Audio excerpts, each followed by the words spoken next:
வீடுன்னு இருந்தால் சண்டை வரும். சண்டை வராமல் ஏதாவது வீடு இருக்குமா? எந்த வீடு இருக்காது. வீட்டுக்கு வீடு வாசப்படி இருக்கும்.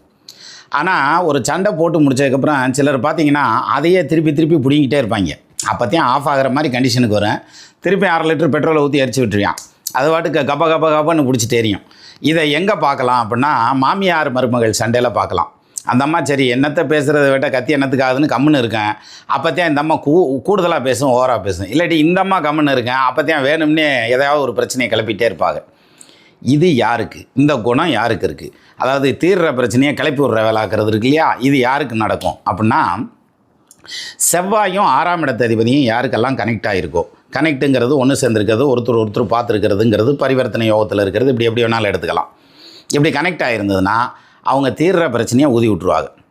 இல்லை 6ஆம் இடத்த அதிபதி லக்னத்தில் இருக்கார் அப்படின்னு எடுத்துக்கிட்டாலும், அல்லது லக்னாதிபதி 6ஆம் இடத்துல இருக்கார், அல்லது 2ஆம் இடத்த அதிபதியோட 6ஆம் இடத்த அதிபதி கனெக்ட் ஆகிறார் அப்படின்னாலும் இந்த மாதிரியான பிரச்சனையை கிளப்புறதுக்கு அவங்களுக்கு திறமையாக தெரியும்.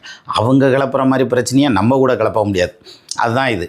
அப்போது இந்த செவ்வாய் 6ஆம் இடத்த அதிபதி கனெக்ட் ஆகிருந்ததுன்னா அவங்கள்ட்ட பேசுகிறப்ப நிதானமாக பேசினா, ஒரு சண்டை கருத்து வேறுபாடுன்னு வருதுன்னா அங்கேயே உட்காந்துருக்கக்கூடாது, எந்திரிச்சு சர்ருன்னு வெளியே போயிடணும். அப்போத்தான் அந்த பிரச்சனை ஆஃப் ஆகும்.